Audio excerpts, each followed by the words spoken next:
Bien, mon ambition pour relancer l'économie, c'est d'aller vers le plein emploi et l'amélioration du pouvoir d'achat. Je ne reviendrai pas sur le quinquennat qui vient de s'achever, augmentation du chômage, poids des prélèvements sur les ménages, un poids sur les prélèvements des ménages jamais atteint, puisque nous sommes le pays maintenant européen qui a le plus de prélèvements sur les ménages. Et je dirais, il y a quand même deux candidats ici qui représentent cet échec du quinquennat. Je ne sais plus si on peut parler de parti socialiste ou de majorité présidentielle. En tout cas, il y a deux majorités présidentielles. Donc je m'adresse à eux sur ce bilan.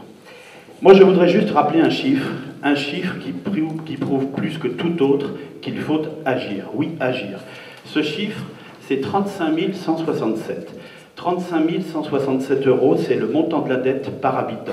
Que l'on soit nouveau-né à la maternité et que l'on vient de naître en ce moment, ou le senior chez lui ou dans sa maison de retraite.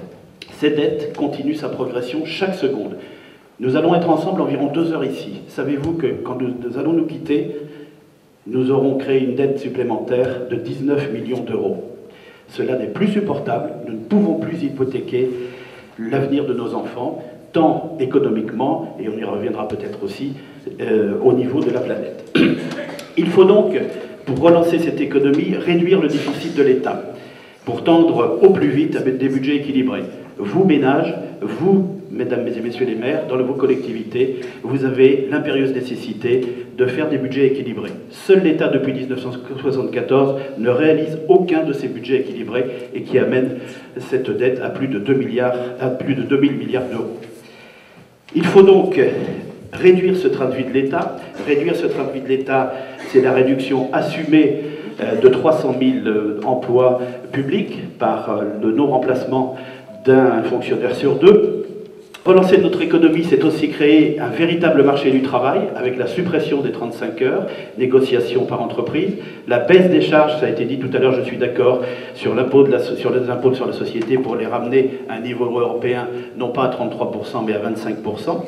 Il s'agit bien là de compétitivité. La compétitivité n'est pas un gros mot, ce ne sont pas des cadeaux, ce sont simplement deux objectifs, créer de l'emploi et des richesses.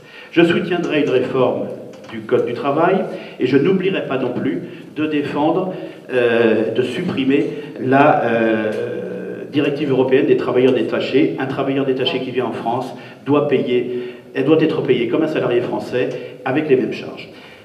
Toutefois, il ne faut pas oublier qu'il faut relancer l'économie aussi par la politique de la demande, c'est-à-dire augmenter les salaires, bien entendu, baisser de 10% l'impôt sur le revenu. Nous n'augmenterons pas la TVA ni la CSG comme certains. Et enfin, je voudrais juste insister un petit mot sur les retraites, puisque nous faisons le choix, et c'est pas très populaire, mais de repousser l'âge de la retraite à 65 ans, car aucun des candidats qui a été à la présidentielle n'assume le fait qu'en 2020, il va falloir 4 millions d'euros pour continuer à payer les retraites, sinon on ne pourra pas payer les retraites. Voilà.